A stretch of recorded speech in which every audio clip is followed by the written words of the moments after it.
예, 문화 변동의 과정에 대해서 우리가 좀 생각해 보도록 하겠습니다. 이 문화 변동이라고 하는 것은 크게 둘로 좀 나눠 볼 수가 있습니다. 하나는 자발적 변동, 그리고 하나는 또 다른 하나는 주도적 변동이라고 얘기할 수가 있는데요. 이 자발적 변동이라고 하는 것은 문화에 속한 그 구성원들이 정말 스스로 자원해서, 그리고 자신도 모르게 내지는 타인이 일부러 계획하지도 않았는데 일어난 그런 변동이라고 얘기할 수가 있습니다. 개인 간의 무방향적이고요. 한쪽에서 다른 쪽으로 집중적으로 이렇게 되는 것이 아니라 그냥 양방향적으로, 내지는 그냥 방향이라고 하는 것이 없을 정도로 비정형적인, 비형식적인 교류에서 나타나는 건데요. 동일 문화 속에서 혹은 다문화 상황 속에서 발생할 수가 있습니다. 문화 변동의 내부적 과정으로 그 묘사가 될 수도 있고요. 이 자발적 변동이라고 하는 것은 사람이 깨닫는 것보다 훨씬 더 많이 발생을 합니다. 이 자발적 변동을 왜 일어날까요? 자발적 변동이 왜 일어나는가라고 했을 때 가능한 변화에 적응하려고 하는 그런 욕구가 있어서입니다. 그리고 문제를 알고 있는데, 어떤 문제를 발견하고 있는데 그 문제를 해결하려고 하는 그런 동기도 있고요. 체감 피로라고 하는 것이 있죠. 예. 본인이 느끼고 있는 그 피로는 자연 환경 내지는 사회 환경 속에서 나오는데, 이 피로를 채우기 위해서 변화를 추구하기도 합니다. 기본적인 필요, 효율성, 편리함, 안전, 특권, 지위, 이런 것들을 만족하기 위해 자신의 문화를 바꾸려고 하는 그런 동기부여가 돼가지고 이 자발적 변동이 일어나기도 합니다. 예, 그 과정은요, 혁신가와 수용자 사이에 교류가 있어야 되는 거고요. 혁신가는 자신의 만족감이나 아니면 필요를 최대한 충족시키기 위해 변화를 추구할 수 있습니다. 수용자는 변화에 대해 알아야 되고요. 자신의 만족감이나 필요를 채울 수 있다고 보여지는 어떤 가치, 유익에 기초해서 혁신가의 변화를 수용하고 따르게 됩니다. 자, 이렇게 혁신가와 수용자의 교류는 새로운 것이 집단 내에서 이렇게 퍼질 때까지 그 동심원을 넓혀가게 됩니다. 자, 이 자발적 변동이라고 하는 것은 정말 그냥 개개인들이 자신의 욕구를 충족하기 위해서 일어나는 거라고 한다면, 이 주도적 변동이라고 하는 것은 계획과 그 기획이 토대를 하고 있습니다.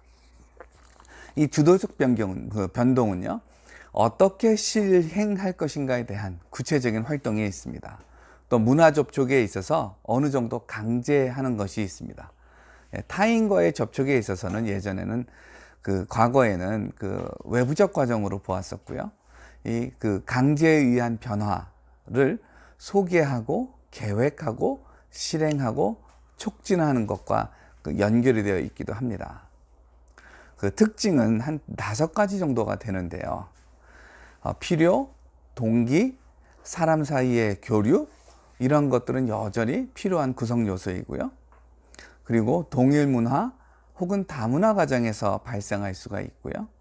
세 번째, 변화의 대리인이라고 하는 것이 존재한다는 점에서 자발적 변동과 구분이 됩니다. 네 번째, 변화에 대해 생각, 계획, 기획, 구체적인 단계들이 있고요. 그리고 5번째로 혁신가요. 그러니까 어떤 특정 아이디어를 생각한 사람, 그게 혁신가인데, 이 혁신가와 변화의 대리인의 역할이 존재합니다. 변화의 대리인이라고 하는 것은 뭐냐 하면, 타인에게, 다른 사람인데 그 특정 아이디어를 수용하도록 하는데 그 일을 주장하는 것에 헌신되어 있는 사람입니다. 그러니까 변화의 대리인, 목표 집단 사이에 교류가 있고요. 그리고 제시된 변화가 그 교류를 통해 가지고 어떤 결과를 나타나게 되는 것입니다. 자, 변화의 대리인이 조금 더 얘기를 하면요, 변화가 제시된 목표 집단의 문화와 다른 문화에 있는 사람입니다. 즉, 목표 집단 그리고 다른 가치관, 행동 양식을 가지고 있죠. 예를 들어서 선교사를 라고 얘기할 수 있습니다.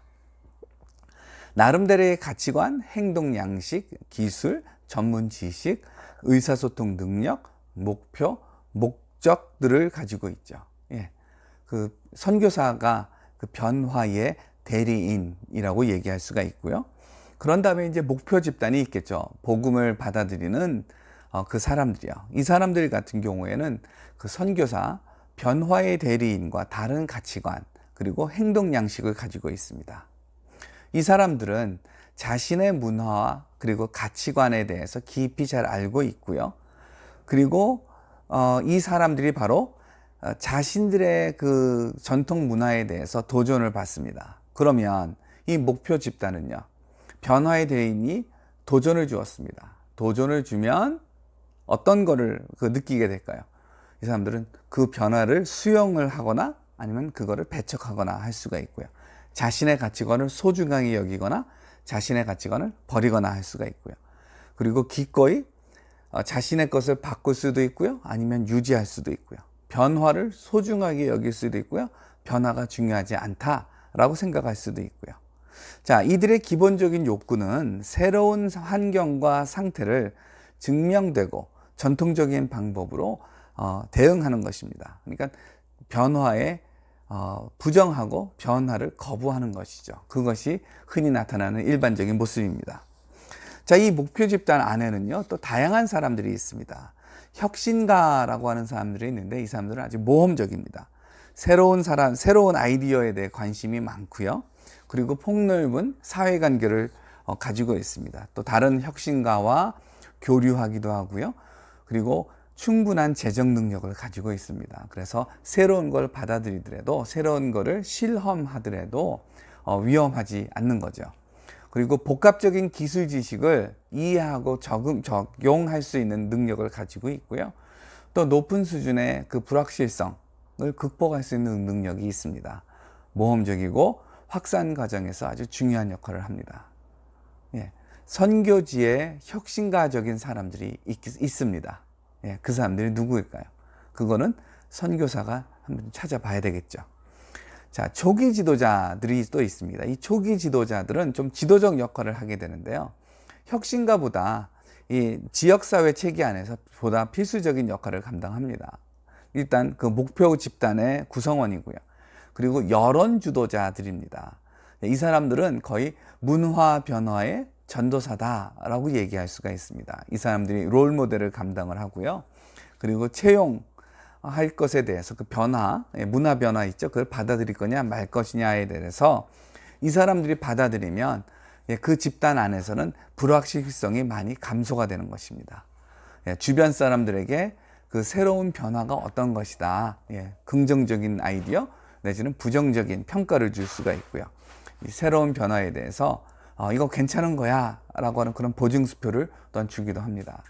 복음이 전달될 때에 바로 이러한 그 초기 사용자들을 잘 만나야 될 필요가 있습니다. 초기 사용자들이 복음에 대해 부정적이다 라고 한다면 집단의 사람들이 복음을 받아들이기가 쉽지가 않을 것입니다.